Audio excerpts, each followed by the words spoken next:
These are the 15 new features or new changes in MIUI 9 on the Redmi Note 4. Before we get started, let me just show you the about page. I just got the update today. So it's MIUI 9.0 stable ROM. If you are running a beta ROM, you'll have a lot more features than what I'm going to show today. With that said, let's get started.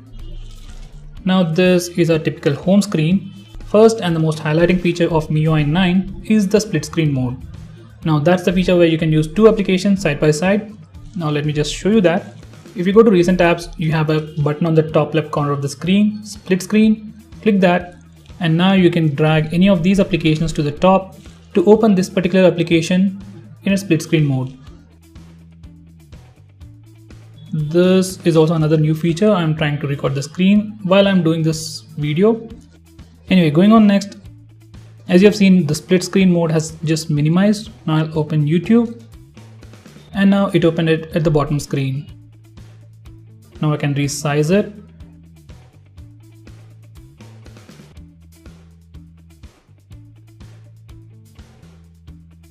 If you go to home screen, again it goes to the top. When you click another application, the second application gets replaced.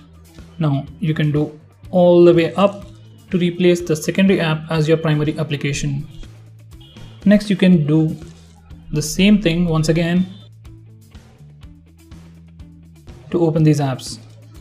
By the way guys, all the apps doesn't support split screen mode as of now. So to fix that, open settings, scroll all the way to the bottom and select about phone, click on the MIUI version 7 times. Once you do that, developer options will be enabled, so just go back and then select advanced settings or additional settings. Scroll all the way to the bottom, you have developer options over here. Now scroll all the way to the bottom and make sure you enable force activities to be resizable. Once you do that and restart your phone, you will be able to use all the applications in the split screen mode. Normally you won't be able to open Instagram in the split screen mode, but now you can do it. That is pretty much it for that. Now the next feature is a power saving mode. Let me just show you that. Let's go to settings, then battery. Okay, now once you're in battery, select manage app battery usage, then select scenarios. Now once you enable this toggle, while you're sleeping, your device will save a lot more battery than it normally does. Now that's not something you can see immediately. Anyway, the next best thing is the new app launch times. So let me just clear the RAM first. Okay, now the RAM is cleared, all the apps are out of memory. Now I'm opening stock apps like phone dialer, messaging, settings. As you can see, there was a slight bit of delay. But once you open them from memory, they open in a snap.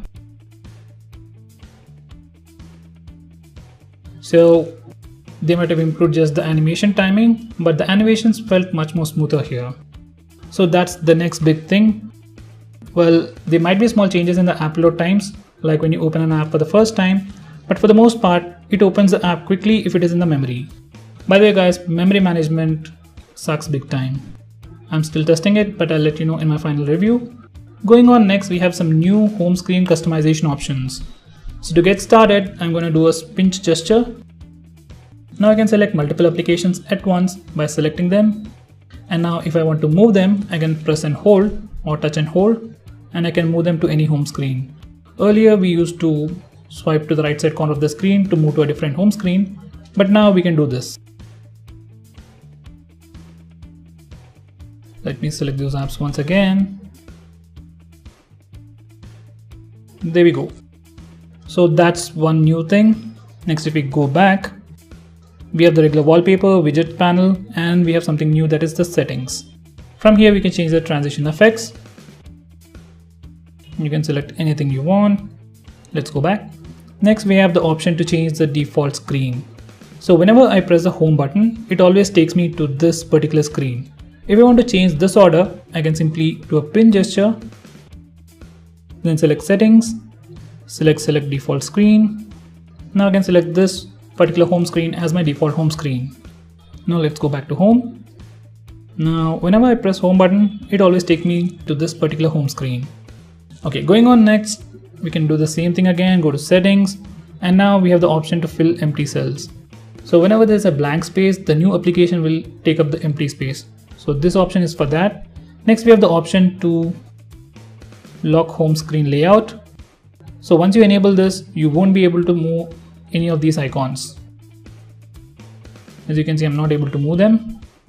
I can do the pin gesture once again. I'm still not able to move the applications. Now let me disable that. Now I can move any of them. So that's how it works. Next, if you go to more, we have some more additional options, like we can change the default launcher, and we can even display the memory usage or memory status in the recent apps page. Let me first disable that, and when I press the recent apps button, I just see the cross button over here. I don't see the RAM usage. If I go back and press more and enable this toggle, go to recent page once again, now I'm able to see the RAM usage. So guys, going on next, we have quick switch. Let me just open up Play Store, YouTube first, Play Store, YouTube. Okay, now that it is here, if I want to quickly switch to Play Store, earlier we used to go to this. But now I can double tap the recent apps button to quickly switch between the last application. Going on next, we have silent mode. Let me just go back to the home screen first. Whenever you press the volume down button or volume up button, you get this new window for silent mode. You can just click on this to enable silent mode, and we have this awesome option to automatically disable silent mode at a specific time. So we can enable it for 3 hours, 4 hours, or anything we want. We can even choose do not disturb mode instead of silent for additional automation. If you click this button, it will take you to the additional options. Normally when your phone is in silent mode, it is just silent, but in do not disturb mode, you can choose to disable just the notifications and enable ringtones for calls, or completely make it silent except for alarms. So that's the difference between sleep and do not disturb mode. Once again, we can schedule it, and we have additional options for do not disturb mode, whereas for silent, we don't have any of these. Going on next, we have a new option for the quick ball. As you can see, there is a small circle kind of thing at this corner.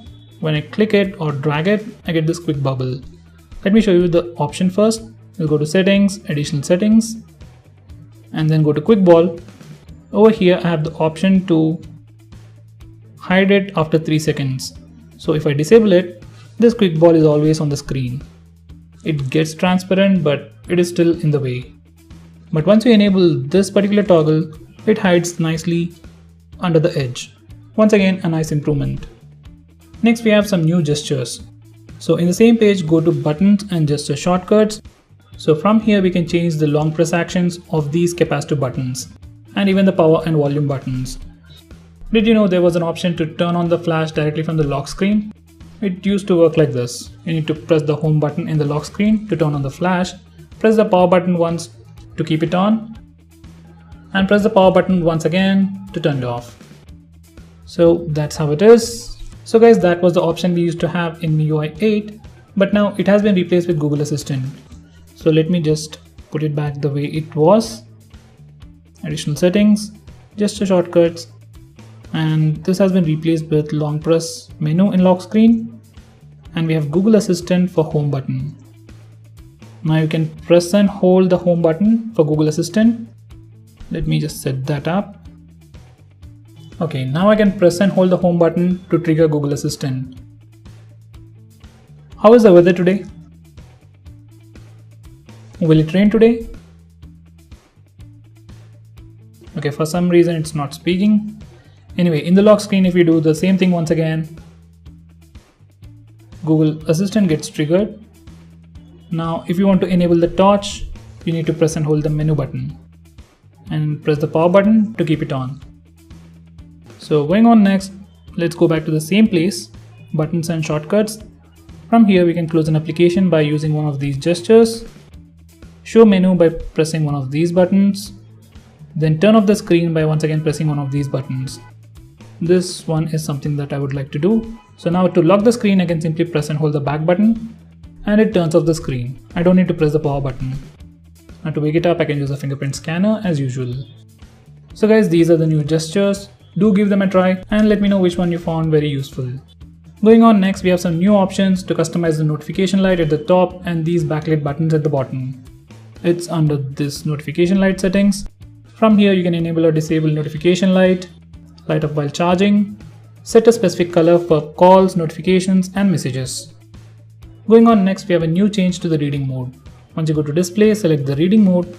Over here we have the option to turn it on automatically at sunset. Earlier we didn't have this option, but with MIUI 9 we get this new feature. Now the next new change is with the dual apps. In dual apps now we can search for a particular application. This isn't something really huge, just a nice addition. By the way guys, there is a new settings panel too. I have never seen that. So this is also something new for me. Going on next, if you're someone who uses battery mode or battery saver on your phone, we have an option to enable it automatically and disable it automatically too. Just go to the battery saver, select battery saver.